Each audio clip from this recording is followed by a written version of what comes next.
హల్లెలూయా. కానీ నమ్మడం మొదలు పెట్టాలి. హల్లెలూయా.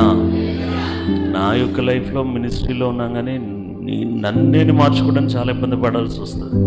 కొన్ని విషయాల్లో అంత వేగంగా నేను వెళ్ళను. కానీ ఈ యొక్క ఒక 3-4 మంత్స్గా కొన్ని విషయాల్లో నన్ను నేను మార్చుకోవడానికి దేవుడు సహాయం చేసినప్పుడు అనేకమైన కార్యాలు చూడడం మొదలుపెట్టాను. అందులో ఒక్కటి మాత్రం చెప్తాను.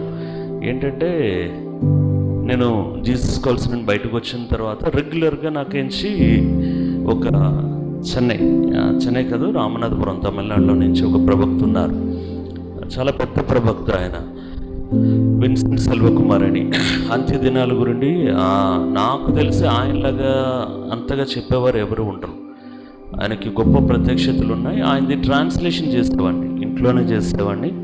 సో ప్రతి నెల పర్టికులర్గా కొంత అమౌంట్ ఇచ్చేవారు. సో జీసస్ కాల్స్ నుండి బయటకు వచ్చిన ఇదొకటి నాకు ఆధారం ఉండేది ఫినాన్షియల్గా. ప్రతి నెల నుంచి ఇంట్లో ఖర్చులకి ఇవన్నిటికించి సో వారు ఇచ్చేవారు. ఇది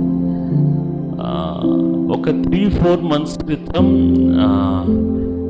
శశి బ్రదర్ కూడా టైంలో అక్కడ తనకు వచ్చారనుకుంటున్నా. జస్ట్ మేమందరం కూర్చొని అలా మాట్లాడేటప్పుడు ఇంకా ఎక్కువగా దేవుళ్ళో గడపాలనేటప్పుడు సిరోజు బ్రదర్ ఏమన్నారంటే సడన్గా, అలాగైతే ఈ యొక్క ట్రాన్స్లేషన్లు అన్నింటినీ వదిలేయాలని నువ్వు దేవుడితో అడుగు, అప్పుడేం అవుతుంది అన్నారు.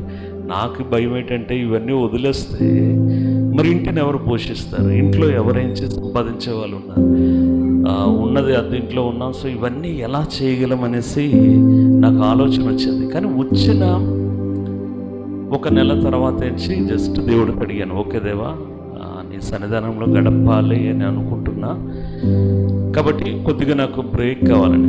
వెంటనే నుంచి 2-3 రోజులు అవుతుంది ఆ ఆఫీస్ నుండి ఫోన్ వచ్చి, బ్రదర్ ఇప్పటితో ట్రాన్స్లేషన్ ఆపేస్తున్నాం, తర్వాత కొంతకాలం అయిన తర్వాత చూద్దాం అనేసి అన్నారు.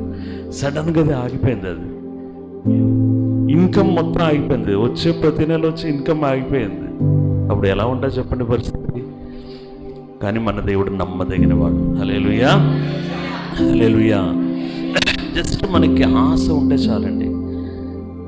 అప్పుడు నా యొక్క మైండ్ సెట్ నేను మార్చుకోవడం మొదలుపెట్టాను. ఎందుకంటే అన్నీ మన కళ్ళెదుట ఉండేటప్పుడు అన్నీ మనకి కావాలనిపిస్తుంది, కానీ లేనప్పుడు అందులో ఎలా ఉండగలమో అనేది అది ముఖ్యం మనకి. సో దాని తర్వాత నా యొక్క ఆలోచనలన్నీ మార్చుకోవడం మొదలుపెట్టాను. దాని తర్వాత చూస్తే ఇప్పటి వరకు దేవుడు ఎటువంటి కొరత అనేది రానివ్వకుండా దేవుడు నడిపిస్తూనే ఉన్నాడు. Hallelujah. Just I'm anointed to set the captives free. I'm anointed. I'm anointed. Anointed to preach, anointed to teach.